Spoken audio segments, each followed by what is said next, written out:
پروپیگنڈے ہیں، ان سے ایک بات بہت ذمہ داری کے ساتھ میں، اور پھر اس کے ساتھ ساتھ یہ بات اپنے ایمانی بھائیوں سے کہ متحد ہو نہ جائے تیرے امتی، بن نہ جائے کہیں ایک طاقت نہیں، ہو نہ جائے تیرا دین پھر حکمراں، تیرے اعداء کو ہے آج کھٹکا بہت، تیرے اعداء کو ہے آج کھٹکا بہت۔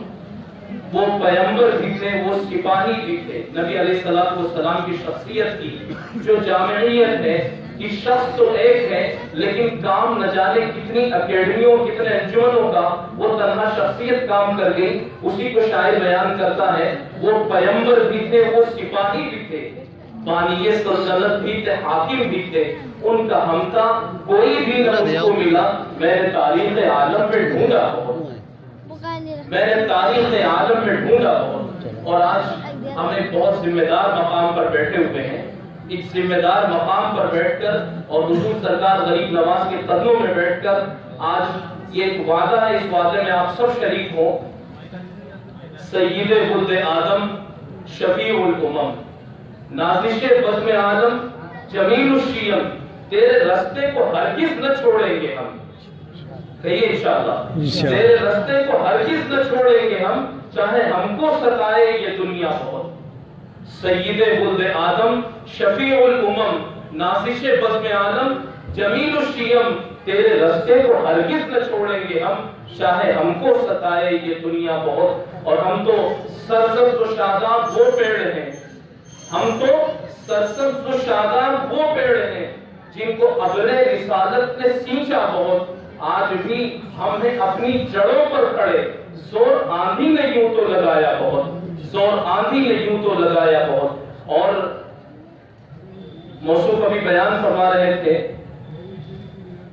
خواجہ خواجگان محسن ہند کی سیرت پاک اور ان کی شخصیت کے بہت سے حصے، تو شاعر انہی کے لیے کہتا ہے نور توحید نور کتاب مبین، نور توحید نور کتاب مبین، نور سنت ہم ہی تو یہاں لائے ہیں، مان ایسا ہمارا ہمارے وطن ہم سے پہلے یہاں تھا اندھیرا بہت۔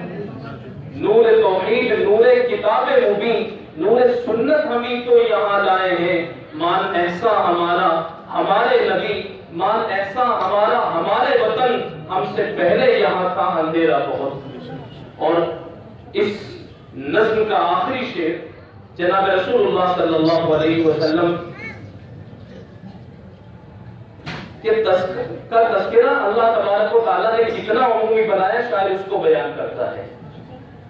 تو درودوں میں ہے، تو سلاموں میں ہے، تو درودوں میں ہے، تو سلاموں میں ہے، تو اذانوں میں ہے، تو نمازوں میں ہے، سارے عالم میں پھیلی ہے خوشبو تیری، سارے جگ میں تیرے نام لیوا بہت، صلی اللہ علیہ وسلم۔ ایک مرتبہ مل کر پھر درود شریف کا نذرانہ پیش کریں۔ اللہم صلی علی سیدنا و مولانا محمد وعلی آل سیدنا و مولانا محمد مبارک وسلم۔ بلا شبہ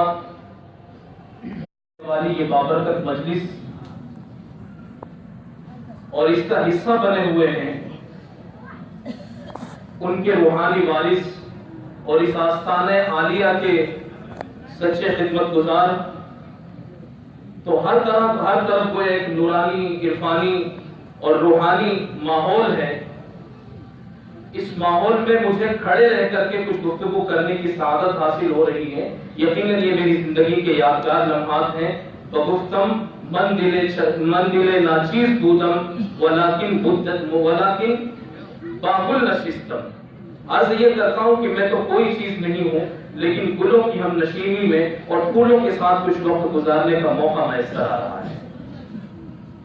نبی اکرم صلی اللہ علیہ وسلم کی سیرت طیبہ پر بہت پرجوش مگر انتہائی باہوش تقریر ابھی آپ سماعت کر رہے تھے۔ یقیناً وہ تقریر سننے کے بعد ہمارے دل میں یہ جذبہ تو پیدا ہوا ہوگا کہ نبی اکرم صلی اللہ علیہ وسلم سے محبت ایمان کا لازمی حصہ ہے، لیکن ہم نبی علیہ السلام سے محبت کریں گے کیسے؟ آپ علیہ السلام کے جو حقوق ہیں وہ حقوق اگر ہم ادا کریں تو محبت کا حق بھی ساتھ میں ادا ہو جائے گا۔ وہ حقوق کیا ہیں، ان حقوق کی فہرست بیان کی جاتی ہے. انہی حقوق کو میں مختصر وقت میں آپ کے سامنے ذکر کرنے کی کوشش کروں گا. لیکن اس سے پہلے میں نذرانہ عقیدت پیش کرتا ہوں اس آستانہ عالیہ کے مکین کو عربی کے اس عظیم شاعر کے شعر کے ساتھ مغت الدہور وما اتینا بمثلہ ولقد اتا فعجزنا عن نظرائہ کہ زمانے گزر گئے لیکن تیری نظیر پیش نہ کر سکے. زمانے گزر گئے لیکن تیری نظیر پیش نہ کر سکے اور نہ آئندہ یہ ممکن ہے. بلا شبہ جہاں تک خدا کی خدائی ہے وہاں تک مصطفیٰ کی مصطفائی ہے.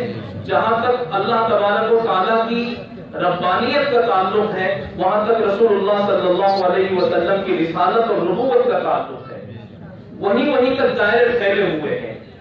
اللہ تبارک و تعالیٰ نے انسانیت کے سدھار کے لیے اور سماج کے اصلاح کے لیے، انسانیت کو صحیح راہ دکھانے اور بتانے کے لیے اس عالم آب و گل میں جس شخصیت کا انتخاب کیا انہیں ہم حضرات انبیاء علیہ السلام کہتے ہیں. اور ان کی سروری کے لیے اور ان کی سرداری کے لیے جس شخصیت کا انتخاب ہوا وہ جناب رسول اللہ صلی اللہ علیہ وسلم ہے. ان کے ذریعے سے جو فیض کو پھیلا ظاہر اس کی تو کوئی مثال ہی نہیں ہے. اور پھر حضرات صحابہ کے ذریعے سے جو فیض پھیلا، تابعین اور تبع تابعین کے ذریعے سے جو فیض پھیلا، ان کی تو کوئی مثالیں نہیں ہیں. لیکن ان فیضان کے پھیلنے کے بعد اگر سب سے زیادہ بافیض شخصیت کہ جس کے ذریعے سے اسلام کا تعارف ہوا ہو، جس کے ذریعے سے اسلام کے ماننے والوں کی تعداد بڑھی ہو، میرے ناقص معلومات کے مطابق ہو سکتا ہے ذہین لوگ یہاں بیٹھے ہیں، علم اور تحقیق کی راہیں سب کے لیے کھلی ہوئی ہیں، کسی کا نظریہ کچھ اور بھی ہو، لیکن میں پوری اپنے علم اور معلومات کے مطابق میں یہ کہتا ہوں کہ اللہ تبارک و تعالیٰ نے پھر حضرات صحابہ، تابعین اور تبع تابعین کے بعد اسلام کی ترویج اور اشاعت کے لیے جس شخصیت کو عالم اسباب میں سب سے زیادہ استعمال فرمایا ہے وہ حضور سرکار غریب نواز. ایک دن میں کئی لاکھ لوگ اور ان کی مجموعی زندگی میں جو روایت بیان کی جاتی ہے 90 لاکھ کچھ کم و بیش اتنے افراد نے اس شخصیت کے ہاتھ پر اسلام قبول کیا. ظاہر ہے کہ انہیں وہ روحانی نسبتیں ہیں جو سلسلے وار نبی اکرم صلی اللہ علیہ وسلم سے انہیں حاصل ہوئی تھی. آج ہم بھی انہی کے در پر بیٹھے ہوئے ہیں. اللہ ان کی روحانیت میں سے ہمیں حصہ نصیب فرمائے، ان کے علم میں سے اور ان کے حلم میں سے ہمیں حصہ نصیب فرمائے. تو بات میں یہ عرض کر رہا تھا کہ نبی اکرم صلی اللہ علیہ وسلم کے حقوق کیا ہیں. ہم ان حق کو سمجھیں اور پھر اس کے بعد اس حق کو پورا کرنے کی کوشش کریں. پہلا حق نبی علیہ السلام کا الایمان بالنبی صلی اللہ علیہ وسلم، نبی صلی اللہ علیہ وسلم پر ایمان لانا، نبی صلی اللہ علیہ وسلم پر ایمان رکھنا. ایمان مفصل ہم پڑھتے ہیں آمنت باللہ و ملائکتہ، اس میں ضروری ہے کہ سب سے پہلے ہمارا ایمان اللہ تبارک و تعالیٰ کی ذات پر ہو، ملائکتہ و کتبہ و رسلہ. جیسے اللہ پر ایمان رکھتے ہیں، اللہ کے فرشتوں پر، اللہ کی کتابوں پر، کتابوں میں تورات، زبور، انجیل سب پر حق ہے. لیکن اب انسانوں کی رہنمائی کے لیے سب سے عظیم الشان کتاب وہ قرآن کریم ہے. یہ ایمان اور یہ کہا یا رسول اللہ کے رسول قیامت کب آئے گی؟ نبی علیہ السلام نے بجائے یہ کہ کوئی جواب دیتے اس کے سوال پر ایک اور سوال کیا، ما اعددت لہا، قیامت کی بات کرتے ہو تم نے قیامت کے لیے تیاری کیا کی ہے؟ وہ کہنے لگے یا رسول اللہ تیاری تو کوئی نہیں کی، ولیکن احب اللہ ورسولہ، لیکن میں اللہ اور اس کے رسول سے دل سے محبت کرتا ہوں. تیاری تو میں نے کوئی نہیں کی قیامت کے لیے، لیکن میرے دامن میں یہ سعادت حاصل ہے کہ میں اللہ اور اللہ کے رسول سے دل سے محبت کرتا ہوں. نبی علیہ السلام نے فرمایا المرء مع من احب، جو جس سے محبت کرے گا قیامت میں وہ اسی کے ساتھ ہوگا. اور محبت زبانی اگر ہمارا دعویٰ ہو محبت کا، وہ دعویٰ قابل قبول نہیں ہے. کردار میں ڈھل کر کے آنا چاہیے، اعمال میں ڈھل کر کے آنا چاہیے. سیرت اور شخصیت ہماری بیان کر دے کہ ہماری زندگی کا رخ کس طرف ہے. واقعی ہم غلام مصطفیٰ ہیں یا ہم عدو مصطفیٰ ہیں؟